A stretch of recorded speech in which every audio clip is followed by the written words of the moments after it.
बिस्मिल्लाहिर्रहमानिर्रहीम। आज की इस वीडियो लेक्चर में हम डिस्कस करने जा रहे हैं जनरलाइज पावर रूल। तो जनरलाइज पावर रूल बहुत ही इम्पोर्टेंट है, उन बच्चों के लिए भी है जो एपीएससी कर रहा है या कैलकुलस पढ़ रहा है या कोई और न्यू बुक पढ़ रहा है। तो कई सारे बुक इसको बहुत ही इम्पोर्टेंट समझते हैं। तो यहाँ पर एपीएससी में भी बहुत इम्पोर्टेंट है। अगर आप देखें तो ये बैकबोन की हैसियत रखता है। अगर आपको किसी फंक्शन का डेरिवेटिव पावर में नहीं कर सकते हैं तो आप समझ लें कि आप किसी भी फंक्शन का डेरिवेटिव इजीली नहीं लेंगे, क्योंकि जनरलाइज पावर रूल बहुत ही इम्पोर्टेंट है। जितने भी एग्ज़ाम देंगे वही ये रूल अप्लाई होगा, जनरलाइज पावर रूल। तो चलते ही हमारे पास इसका जो असल स्टेटमेंट किस फॉर्म में होता है, ये किस फॉर्म में होता है और इसका असल स्टेटमेंट क्या होता है। तो देखें हमारे पास जनरलाइज पावर रूल का असल स्टेटमेंट क्या है। F of X equal to G of X power N. Ji of X हमारे पास क्या है, कोई फंक्शन है, एफ ऑफ एक्स के अंदर क्या है, डिफाइन हो चुका है। कोई भी हो सकता है, 4x और +9, कोई भी हो सकता है, क्यूबिक फंक्शन भी, स्क्वायर फंक्शन भी या पावर 4 फंक्शन भी, जितने भी स्क्वायर पावर स्क्वायर फंक्शन जो भी हो, तो हमारे पास कई फंक्शन आ सकते हैं इसके अंदर।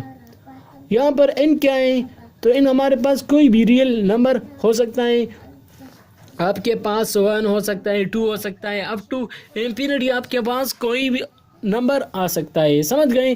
तो एफ ऑफ एक्स हमारे पास के अंदर, इसके अंदर क्या है, जी ऑफ एक्स कोई फंक्शन है। जी ऑफ एक्स क्या है, एक्स वाला फंक्शन है। जी ऑफ एक्स का मतलब है एक्स वाला फंक्शन। जी ऑफ एक्स जो भी फंक्शन आपके पास आ जाए तो आप समझना कि अगर आपके साथ जो एक्स के अंदर है तो एक्स वाली वैल्यू आ जाएंगे। समझ गए। तो आपके पास n ji of x is a differential function जिसका डेरिवेटिव एग्जिस्ट हो सकता है। यानी वो फंक्शन हमेशा क्या होना चाहिए, डिफरेंशिएट होना चाहिए, तब हम कहेंगे कि ये डिफरेंशियल फंक्शन है। फिर हमारे पास then f of x dash equal to n ji of x. N ji of x mean n को यहाँ ले आएंगे तो एन जी ऑफ एक्स आ जाएगा, एन से 1 को माइनस कर देंगे तो एन -1 आ जाएगा, और फिर जी ऑफ एक्स का अगेन डेरिवेटिव, जो इसके अंदर कोई भी फंक्शन हो इसका अगेन डेरिवेटिव लेंगे। Where N is a real number, तो मैंने आपको बताया कि हमारे पास ये रियल नंबर होगा। समझ गए। तो जनरलाइज पावर रूल का ये कंसेप्ट है, यही यूज करेंगे। समझ गए। तो हमारे पास इस फॉर्म में होता है। सपोज हमारे पास कोई फंक्शन है, एफ ऑफ एक्स के अंदर कोई फंक्शन है जी ऑफ एक्स। मैंने आपको बताया कि हमारे पास कोई भी फंक्शन हो सकता है। मैंने आपको बताया था कि हमारे पास 5x + 3 भी हो सकता है, यहाँ पर स्क्वायर भी हो सकता है, क्यूबिक भी हो सकता है। तो यहाँ पर सपोज कोई पावर है, कोई भी पावर हो सकता है, कोई भी फंक्शन हो सकता है, 5x + 3 हो, क्यूब या 9 या 10 या इंफिनिटी, कोई भी हो सकता है। तो ये हमारे पास जनरलाइज पावर रूल का असल स्टेटमेंट होता है और ये इसका मैथमेटिकली फॉर्म होता है, यानी इसका जनरल फॉर्म होता है। मैथमेटिक्स में यही इनका फॉर्म होता है। यहाँ पर जनरल पावर रूल वही इसका मतलब है कि हमारे पास जो डिफरेंशियल फंक्शन है और यही हमारे पास इसका डेरिवेटिव लेंगे। एफ ऑफ एक्स हमारे साथ कोई फंक्शन है, वाई हमारे पास इसके अंदर कोई फंक्शन है, एफ ऑफ एक्स इसके अंदर डिफाइन हो चुका है। तो वही तरीका करेंगे, इनको यहाँ ले आएंगे, फिर हमारे पास इसका डेरिवेटिव लेंगे, फिर अगेन इसका एफ ऑफ एक्स का डेरिवेटिव लेंगे। तो ये फिर आपको कह रहा है कि इन हमारे पास रियल नंबर है। समझ गए। फिर आपको कह रहा है कि जनरल पावर रूल क्या है। तो यहाँ पर हमारे पास कई किस्म के फंक्शन आपको दिए गए हैं, वो हैं डिफरेंशिएट द फॉलोइंग, यानी ये दोनों फंक्शन हमारे पास डिफरेंशिएबल फंक्शन है। आपको कह रहा है कि आप क्या करो, डिफरेंशिएट करो। तो यही तरीका करेंगे जो हमने कर दिया। आपको बताया कि हमारे पास कोई फंक्शन है, इसका डेरिवेटिव लेंगे। सपोज आपके पास जो दिया गया क्वेश्चन है 11x² 7 होल पावर 8 है। तो आप इसका डेरिवेटिव लेंगे, एफ ऑफ एक्स आपके पास दिया गया है, इसका डेरिवेटिव ले लो। तो वही तरीका करेंगे, कौन सा रूल अप्लाई करेंगे, पावर वाला है। तो यहाँ पर अगर आप पावर देखेंगे, बहुत स्टूडेंट कहेंगे कि सर आपने प्रोडक्ट रूल करा था, फिर इसके बाद आपने क्वोशिएंट रूल किया, तो सर इसके अंदर हम क्या डिफरेंस करेंगे कि सर ये तो पावर रूल है, ये डिफरेंशिएबल फंक्शन है या नहीं है। तो आप सोचेंगे, तो आप हमेशा ये याद रखना कि हमारे पास पावर जनरलाइज पावर रूल के लिए ये ट्रिक होना चाहिए आपके साथ कि इसके ऊपर क्या होगा, पावर होगा। समझ गए? तो इसका डेरिवेटिव लेंगे, इसका डेरिवेटिव ले लो। तो हमारे पास वही तरीका करो, 8 को यहाँ ले आओ। वहाँ आपने पढ़ा कि हमारे पास f of x g of x के अंदर जी ऑफ एक्स फंक्शन है और इसके ऊपर क्या है, एन पावर है। तो इसको कैसे डिफरेंशिएट करेंगे, इनको यहाँ ले आएंगे, फिर जी ऑफ एक्स का पावर जो है तो इसका n-1 करेंगे, फिर जी ऑफ एक्स का डेरिवेटिव लेंगे तो D by D X of G of X, इसका अगेन डेरिवेटिव लेंगे। तो वही दोबारा यहाँ पर भी करेंगे, 8 को यहाँ ले आएंगे, फिर 11x² - 7 करेंगे, फिर 8 से 8 - 1 करेंगे, फिर अगेन डेरिवेटिव जो इसके अंदर होगा कोई भी फंक्शन तो इसका अगेन डेरिवेटिव लेंगे। अब इसका डिफरेंशिएशन करो और भी सिंप्लीफाई हो सकता है। तो 8 अपनी जगह पर आ जाएगा, 11x² - 7 अपनी जगह पर आ जाएगा, 8 से 1 माइनस कर दो तो 7 आ जाएगा। फिर अब इसका डेरिवेटिव लेंगे तो आपने ये डेरिवेटिव बहुत ही कई वीडियोस में आपने पढ़ा था। तो अगर आपने नहीं देखी होगी तो प्लीज़ इसको ज़रूर देखिए, इससे आपकी कंसेप्ट थोड़ा और भी क्लियर हो जाएंगी। अगर आपको आता है तो फिर तो आपके लिए बहुत ही खुशी की बात है। समझ गए? तो इसका डेरिवेटिव ले लो। तो इसका डेरिवेटिव क्या है, 11 2 22 आ जाएगा। फिर x पावर 2 है तो 2 से 1 माइनस करेंगे। समझ गए? फिर माइनस इसका अगेन डेरिवेटिव लेंगे और किसके ज़रिए, जनरलाइज पावर रूल से। तो माइनस x का डेरिवेटिव क्या होगा, 1 होगा। फिर माइनस अपनी जगह पर 7 का डेरिवेटिव क्या है, कांस्टेंट है, तो कांस्टेंट का डेरिवेटिव क्या है, 0 होता है। समझ गए?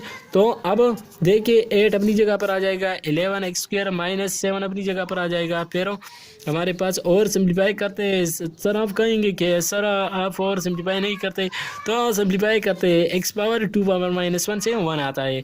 अब इन दोनों को मल्टीप्लाई करेंगे, इस जो आता है तो इसका ही आंसर होगा। समझ गए? तो वही तरीका उस किताब वाले भी कर चुके हैं। समझ गए? तो इसका डेरिवेटिव 1 7 22 6 आ जाएगा।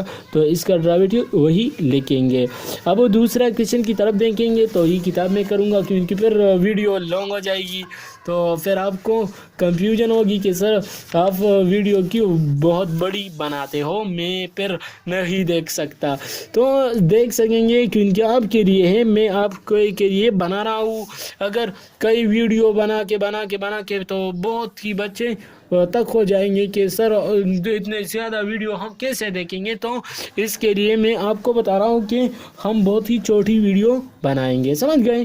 तो हमारे पास दिया गया क्वेश्चन है 2x³ + 11 है, तो वही करेंगे कि इसका डेरिवेटिव लेंगे। तो इसके ऊपर क्या करेंगे, ये थोड़ा न्यू क्वेश्चन है तो इसको करेंगे। समझ गए? क्योंकि बहुत से बच्चे कहेंगे कि सर आपने क्वेश्चन नहीं किया है और हम इसको ज़ुबानी कैसे करेंगे। तो 2x³ + 11 आपके साथ क्वेश्चन दिया गया है। समझ गए? आपके साथ क्वेश्चन 2x³ + 11 √ दिया गया है। तो वही तरीका करेंगे, डिफरेंशिएट करो, dy/dx आ जाएगा। यहाँ पर हमारे पास इक्वल टू हमारे पास क्या आ जाएगा, इसके ऊपर अगर मैं अंडर किसके बराबर होता है, आपको तो याद होगा, अंडर हमारे पास 1/2 के बराबर होता है। तो डेरिवेटिव इसका ले लो, तो यहाँ पर dy/dx भी आ जाएगा। तो डेरिवेटिव dy/dx या f(x) भी लिख सकते हैं, f(x) भी लिख सकते हैं, मैंने आपको बताया था। इसका डेरिवेटिव ले लो तो 1/2 को यहाँ ले आएंगे। फिर हमारे पास 2x³ + 11 अपनी जगह पर आ जाएगा। समझ गए? फिर क्या करेंगे सर, तो यहाँ पर वही तरीका करेंगे। यहाँ पर n था, आपने n लिखा था तो n से 1 माइनस कर देंगे। n क्या है, 1/2 है तो माइनस करेंगे। फिर हमारे पास क्या आ जाएगा, अगेन डेरिवेटिव लेंगे। कौन सा वाला का, इसके अंदर जो फंक्शन होगा 2x³ + 11 आ जाएगा। इसका डेरिवेटिव ले लो।